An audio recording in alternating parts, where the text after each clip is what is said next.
Hey guys, I got a fun little video for you. The idea for this one was actually born out of the comment section on YouTube.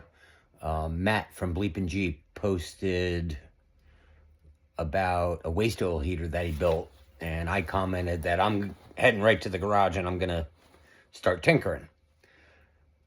Well, things didn't exactly work out the way I wanted to when I said that, because we've been facing one of the coldest winters we've had here in New Jersey.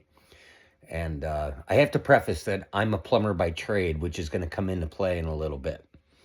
You know, if the only tool you have in your box is a hammer, every problem starts to look like a nail. Well, if you happen to be a plumber,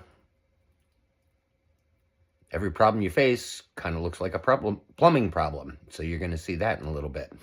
But I ordered this nifty little gizmo, and this is not an advertisement. I have nothing to do with them.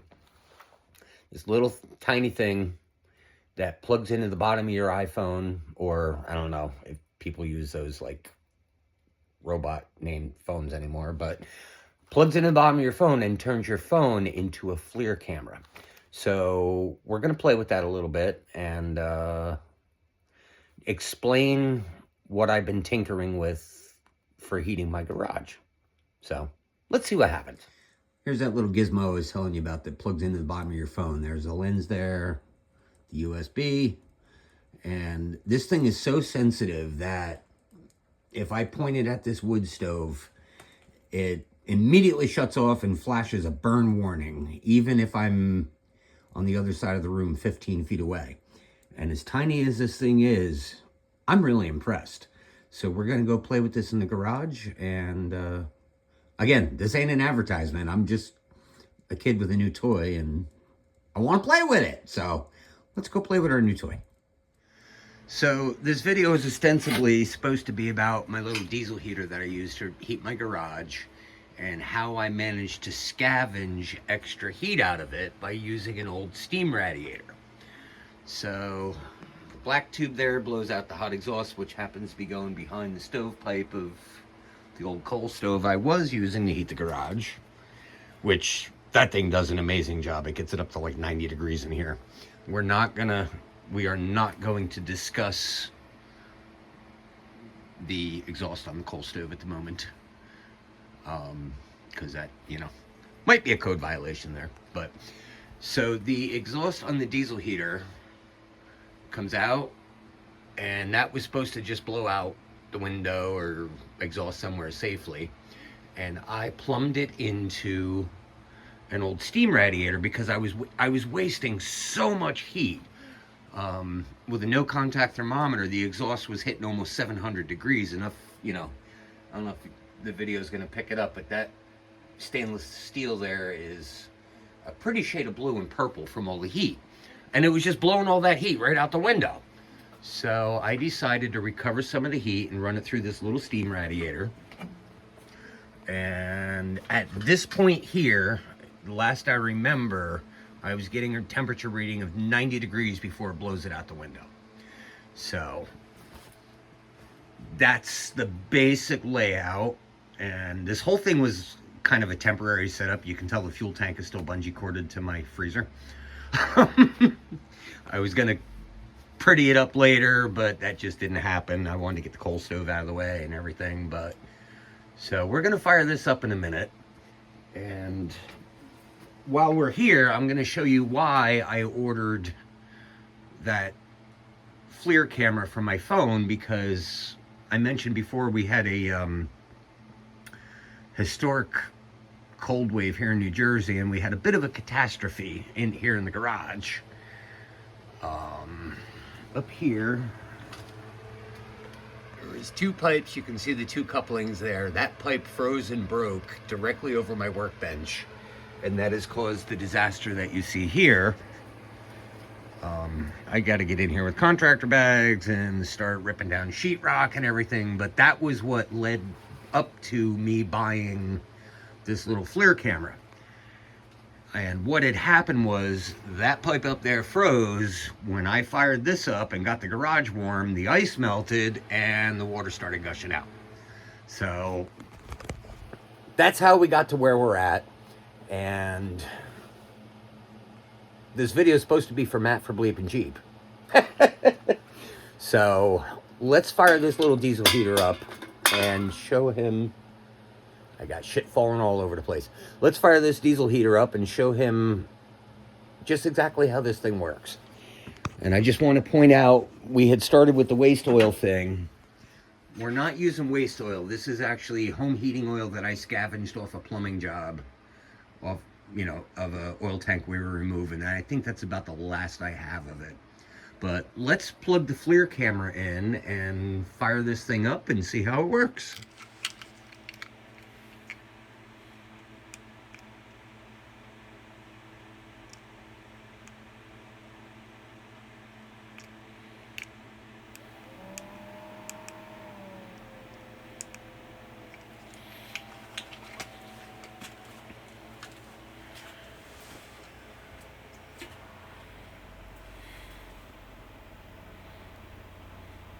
Now this is, I fired this up a few minutes ago,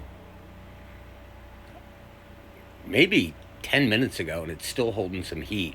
I'm surprised it's still showing that warm. What are we showing?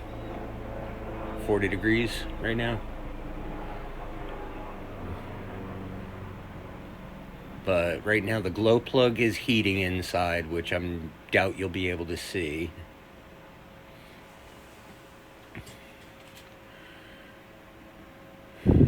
So we're still waiting for the glow plug to heat, and in a minute you're going to see the fuel pump start clicking, which the fuel pump is right there. It'll start clicking and feeding fuel in once it's up to temperature.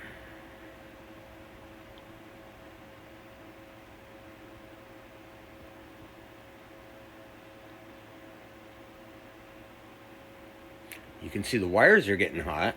That's kind of cool. Pulling a bit of juice. Oh, she just fired up.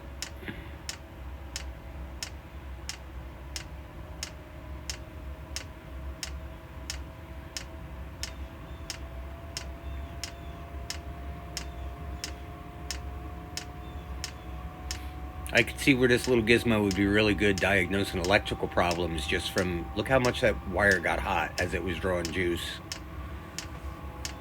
And we're already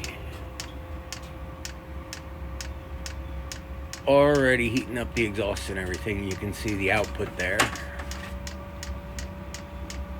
We back up to get a little more in the picture.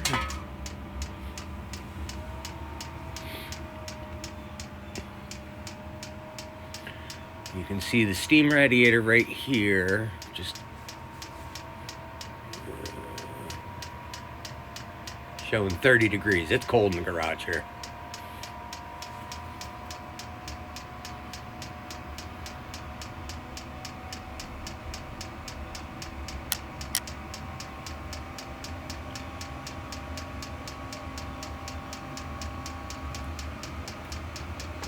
Now, the real neat thing about these heaters is you can modulate them.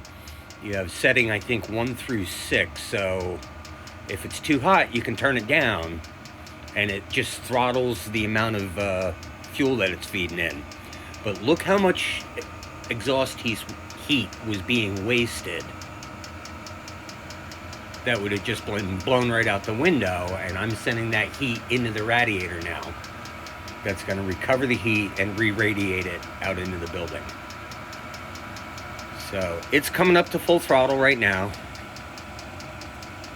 Takes a good minute or two for it to really get up to operating temperature and for the steam radiator to start re-radiating some stuff.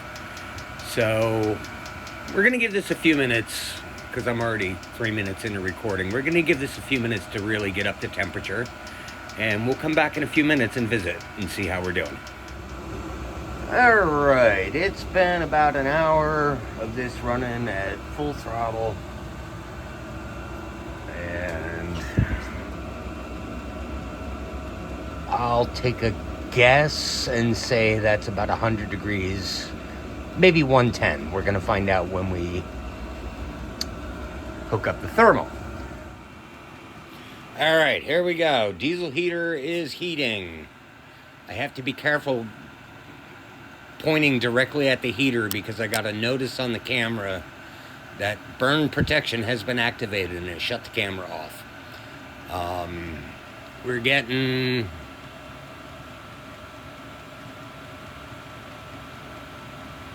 273-ish at the top.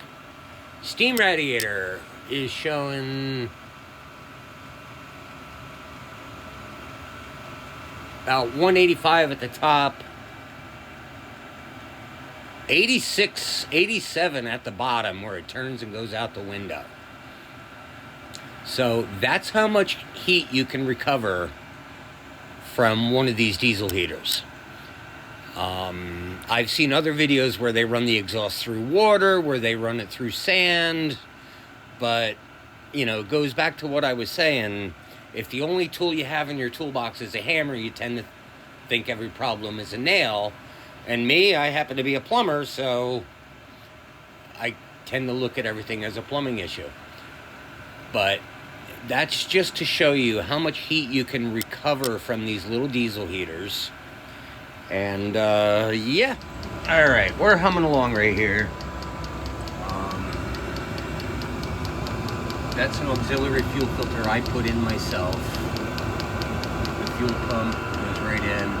I put this little copper heat shield because we had some issues here. The stuff you see that looks like, I don't know, toothpaste or whatever you want to call it, that is furnace cement. And that's because I changed the exhaust pipe, which I'll get into in a minute. And same thing there, I changed the exhaust pipe. I put a union there. That was because I was thinking I was possibly going to be needing to clean the radiator, and I could hook up a water source to blast water in to clean the inside of the radiator. I have not had to do that, so that union is not necessary. The original exhaust pipe that came with it, you can see it's corrugated there. That was where I had it hooked up once before. And no corrugations there. That was where it was originally supposed to clamp on right there. I noticed, me being a plumber, that this is the same size as CSST corrugated stainless steel tubing that I use for gas pipe. And the original exhaust pipe was not long enough, and so I took a scrap of gas pipe out of my truck, and it did not have the flat part right there to make it easy to clamp on the bottom of the heater and up here. So while it is clamped, it was leaking exhaust, so I used furnace cement to seal it. It's not pretty, but it works. And now to get back to the beginning of this conversation, I bought this originally because I thought I was going to run it on waste oil, because I had seen that it was technically possible, but not waste motor oil. It's too heavy. And the problems I had was inside of the heater, it was sooting up, so it'd run for about an hour and it would soot up and start burning so bad that you got to take the whole thing apart and clean it. I got to be an expert at cleaning the inside of one of these. I could have it done in probably 15 minutes. Complete tear down and reassembly. But it just was not worth it. I suspect the sooting issue was not enough airflow. When I work on an oil boiler and there's not enough air and too much fuel, it causes soot. So Matt, for you, here's your challenge. Figure out how to increase the airflow going into this thing. What do you think? Maybe put a turbo on it or something? I don't know. But that's my suspicion on why it was sooting up. You just got to change the air to fuel ratio. So, yeah. So, I'll tell you what. If you like something, you learn something, subscribe. You might get to find something cool. And Matt from Bleepin' Jeep. Let me see. Here's a challenge to you. I want to see if you can get one of those things to run on waste oil, like legit waste engine oil. So let's see what happens. Everybody get out there and do something. Get out there and do it. Hey guys, I got a fun little video for you. The idea for this video was born out of the comments section on a YouTube video with Bleepin' Jeep. What the hell's his name? Matt?